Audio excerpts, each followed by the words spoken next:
हामी के विचार गर्छौँ भने एक दिन आयो, यहाँ आयो, ध्यान गर्यो, एक दिन आयो, केही राम्रा कुराहरू सिक्यो, अब पुरै मेरो जीवन सुध्रिनुपर्छ। के मतलब हो? अस्ति नै त्यहाँ गएर ध्यान गरेको, त्यत्रो दिनभरि ध्यान गरेर आइयो, फेरि 2-3 महिना पछाडि खै त उस्तै भइहाल्यो। अब भइहाल्छ नि, एक दिन गरेर हुन्छ र एक दिन सफा गर्दैमा सधैँको लागि सफा हुन्छ र हुँदैन। यहाँ ध्यान गर्न आउने भनेको त ध्यान गर्न होइन, सिक्न आउने हो। तरिका सिक्ने हो, विधि सिक्ने हो। त्यो विधि घरमा निरन्तर प्रयोग गर्नुपर्छ, हरेक दिन प्रयोग गर्नुपर्छ, अनि मात्रै त्यसको फाइदा बनिरहन्छ, मन सफा भइरहन्छ। यहाँ सुनेका कुराहरू, बुझेका कुराहरूलाई जीवनमा लागू गर्नुपर्छ, प्रयोग गरिरहनुपर्छ, अनि मात्रै हुन्छ। अब प्रयोग चाहिँ नगर्ने, एक दिन सुन्यो, अब सुनेर के काम लाग्छ र? उत्साह जागे जस्तो हुन्छ, एक दिन त म पनि गर्छु जस्तो हुन्छ, तर त्यसलाई व्यवहारमा लागू गरेन भने फेरि हराएर जान्छ। त्यसकारण सुनेका, बुझेका कुराहरूलाई, जानेका कुराहरूलाई व्यवहारमा लागू गर्नुपर्छ। राम्रो छ, आफूलाई चित्त बुझ्यो भने लागू गरि नै हाल्ने, बुझेन भने छोडिदिने। जे चित्त बुझ्दैन त्यो गर्नुपर्छ, जरुरी छैन। तर यहाँ आएर खुब चित्त बुझाउने, वाह मेरो त जीवन नै अर्को भयो, यति धेरै कुरा जानेको जस्तो भयो, अब त मेरो जीवन कहिल्यै बिग्रिँदैन जस्तो लाग्यो भन्ने, राम्रो लाग्यो भन्ने, अनि पछि प्रयोग चाहिँ नगर्ने। घर गएपछि उही पहिला जे गरिराखेको थियो त्यही मात्रै, आफ्नो व्यवहारमा सुधार गरेन, व्यवहार परिवर्तन गरेन भने फेरि मान्छे जहीँको तहीँ आउँछ। त्यसैले यो व्यवहार गरिरहनको लागि प्रेरणा दिने कुराहरूलाई हामीले प्रयोग गरिरहनुपर्छ। अब केले प्रेरणा दिन्छन् त? मैले आज जे सिकेर आएँ त्यसलाई व्यवहारमा लागू गरिरहन सकौँ। अब के हुन्छ भने नि व्यवहारमा लागू गर्न गाह्रो हुँदो रहेछ।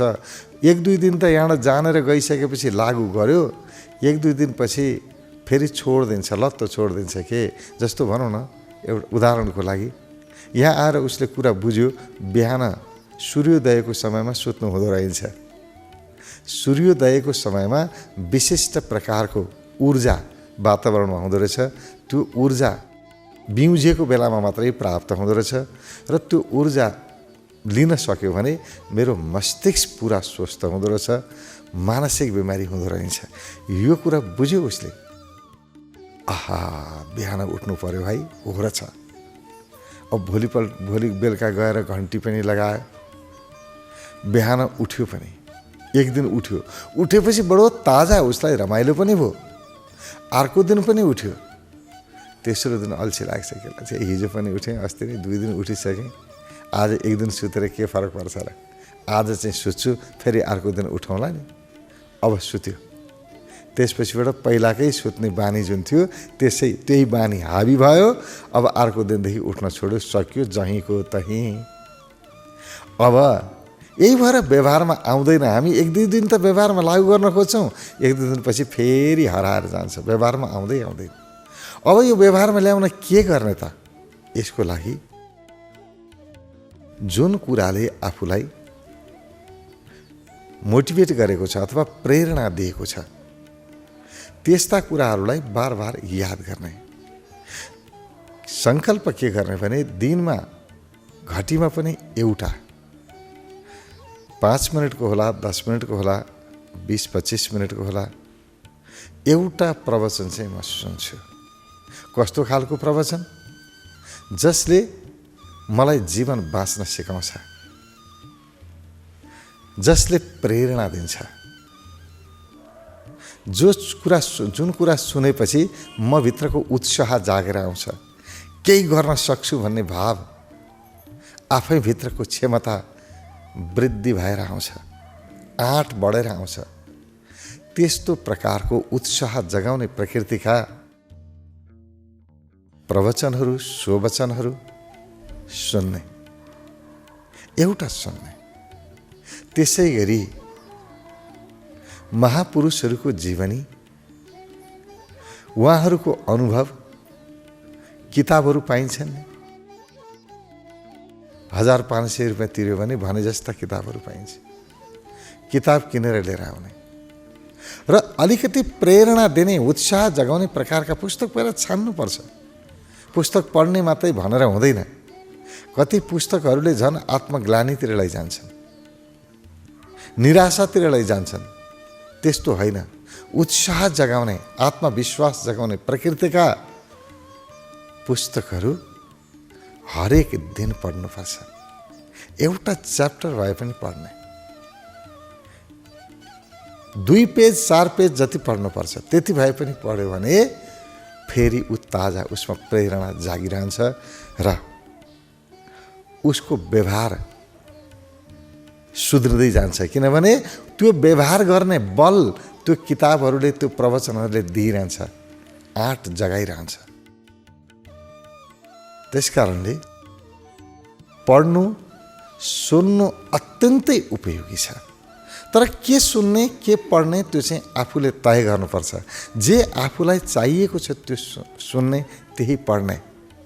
मभित्र आँट कम छ, हिम्मत कम छ, आत्मविश्वास कम छ, भय, डर, तनाव बढी छ भने यस्तालाई हटाउने र आत्मविश्वास जगाउने प्रकृतिका जति पनि प्रवचनहरू पाइन्छन्, किताबहरू पाइन्छन्, त्यसको सङ्ग्रह गर्नुपर्छ र सुन्नुपर्छ र पढ्नुपर्छ। हरेक दिन एक दिन पढ्यो अनि पुग्यो होइन। मैले पढिहालेँ नि, अस्ति न पोहोर साल त्यति राम्रो किताब पढे, अहिलेसम्म खै त, त्यसो भनेर हुँदैन। जसरी पोहोर साल मैले त्यत्रो नुहाएको, अहिले काँडै मैलो फेरि उही त हो नि, किन नहुनु? जति नुहाए पनि फेरि मैलो भइरहँदो रहेछ क्यारे, नुहाएर के फाइदा भनेर हुँदैन। सधैँ नहुनुपर्छ। त्यसै गरी अस्ति नै मैले किताब पढेँ, ज्ञान लिएको छु, विद्वान भइहालेँ क्यारे भनेर हुँदैन। हरेक दिन पढ्नुपर्छ, हरेक दिन सुन्नुपर्छ। अनि मात्रै हामीलाई व्यवहार परिवर्तन गरिरहनको लागि त्यसले मद्दत पुर्याउँछ, ऊर्जा दिइरहन्छ। त्यसै गरी महापुरुषहरू जसले प्रेरणा दिन्छन्, त्यस्ता प्रेरकहरूको तस्बिर राख्नुपर्छ, आफ्नो अगाडि हुनुपर्छ। चाहे ती तस्बिरहरू आफ्नो शयन कक्षमा होस्, सुत्ने ठाउँमा, या बाहिर बैठकमा आफूले देख्ने ठाउँमा होस्, अथवा आफ्नो मोबाइलमा होस्। मोबाइलमा पनि त्यसलाई हामी प्रोफाइल पिक्चर इत्यादिमा राख्न सक्छौँ। जुन सामाजिक सञ्जालमा रुचि राख्ने मान्छेहरूले त्यहाँ तस्बिर राख्न सकिन्छ। बनाएको मतलब के भने हेर्ने बित्तिकै यसो फोटो हेर्यो, हेर्ने बित्तिकै उत्साह जागोस्, उसले भनेको कुराहरू याद आओस्, केही गर्न सक्छु भन्ने भावनालाई जगाइरहोस्। यसैको यही विज्ञान अन्तर्गत भगवानका मूर्तिहरू, तस्बिरहरू बनेका हुन् नै।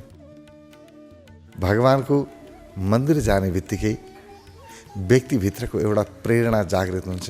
भगवानले कति दुःख गर्नुभयो, कति मेहनत गर्नुभयो, त्यत्तिकै भगवान भएको होइन नि, मैले पनि गर्नुपर्छ। भगवान बुद्धले त्यत्तिकै बुद्धत्व प्राप्त गरेको हो र? भगवान बुद्धले कति मेहनत गर्नुभयो, कति सङ्घर्ष गर्नुभयो, अनि त्यो चिज प्राप्त गर्नुभयो। मैले के गरेँ प्रश्न उठ्छ। अनि अर्को, भगवान बुद्धले जगतको लागि, संसारको लागि यति राम्रो गर्नुभयो, मैले चाहिँ के गरेँ प्रश्न उठ्छ। आफू पनि त्यही गर्न प्रेरित भइन्छ। भगवान कृष्ण जन्मदैदेखि कति दुःख, कति सङ्घर्ष गर्नुभयो, कति कडा चुनौतीहरू थिए। भगवान कृष्णको जीवनमा जति चुनौती थियो कसैको जीवनमा रहेन। त्यत्रा चुनौतीहरूलाई पनि भगवानले नाची नाची, हाँसी हाँसी, मुरली बजाएर पार गर्नुभयो, कति सजिलोसँग। मेरो जीवनमा त त्योभन्दा धेरै साना चुनौतीहरू छन्, के म हाँसी हाँसी पार गर्न सक्दिनँ होला? एउटा हिम्मत, प्रेरणा आउँछ।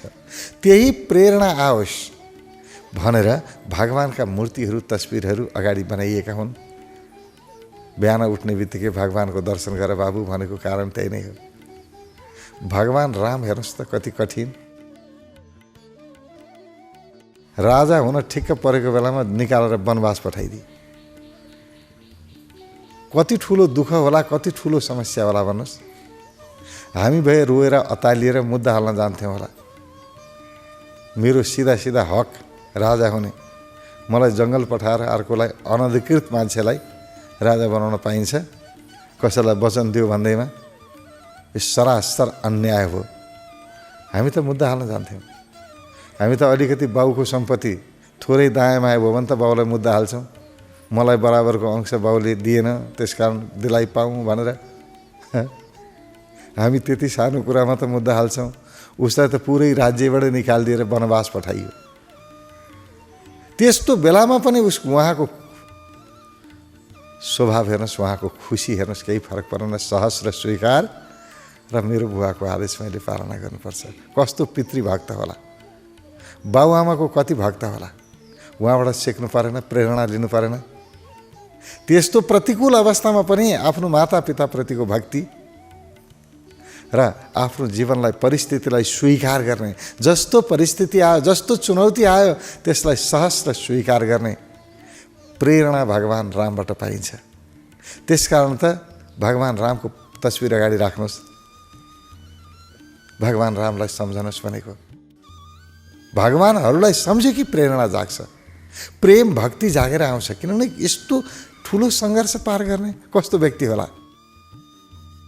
भगवानहरूले हामीलाई यही सिकाएको त भन्ने, हेर बाबु, जीवनमा धेरै सङ्कट आउँछन्, जसलाई पनि आउँछन्। म भगवान हुँ, मलाई पनि आयो भनेपछि तिमीलाई आउँदैन? आउँछ। त्यसकारण मैले जसरी पार गरेँ बाबु, तिमी पनि त्यसै गरी चुनौतीलाई पार गर। र जसले चुनौती पार गर्दै जान्छ त्यही व्यक्तिको नाम हुन्छ। हेर त मेरो नाम, मैले यो चुनौतीको सामना नगरे भए मेरो नाम हो निशान रहन्थ्यो। भगवान रामले दशरथलाई मुद्दा हालेर बसेर जान्न म भनेर लडाइँ गरेर त्यहीँ बस्या भए, जङ्गल नगएको भए रामायण बन्थ्यो, अहिले रामको नाम निशान हुन्थ्यो, हामी जान्दथ्यौँ? जान्दैनथ्यौँ। जसले चुनौतीलाई सहज र स्वीकार गर्यो, नाम त उसैको हुँदो रहेछ नि त। भगवानबाट सिक्ने यही हो, कुनै पनि गुरुहरूबाट सिक्ने यही हो।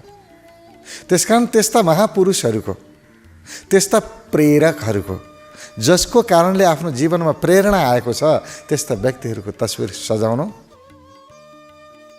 अत्यन्तै उपयोगी हुन्छ। यसले हामीलाई हर समय प्रेरणा दिइ नै रहन्छ, हामीभित्रको ऊर्जालाई जगाइरहन्छ, हामीभित्रको आँटलाई बढाइ नै रहन्छ। अनि मात्रै हाम्रो जीवनमा शान्ति आउँछ।